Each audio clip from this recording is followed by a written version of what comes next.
MSSD Barm at your service. Assalamualaikum at magandang araw mga kabangsamoro.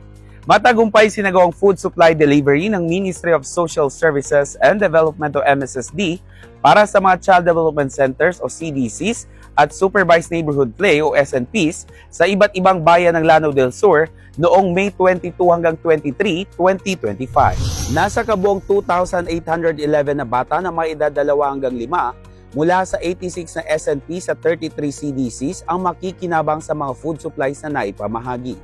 Kabilang sa mga nai-deliver ay ang 1,080 sako ng bigas, 2,811 na kilo ng dilis, 33,732 na itlog, 2,811 na litro ng mantika, 5,622 ng kilo ng harina at ng munggo. Ang mga ito ay para sa pagpapatuloy ng feeding program sa mga learning centers upang suportahan ang maayos na paglaki at development ng mga bata.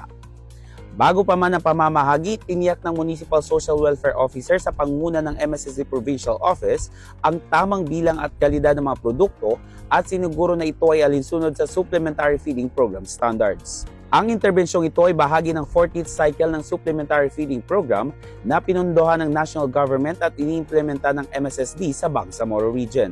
Layunin nitong mapabuti ang nutrisyon ng mga bata sa mga CDCs at SNPs, partikular sa mga disadvantaged communities.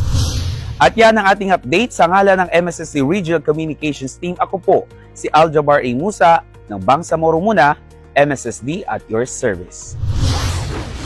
MSSD Barm at your service.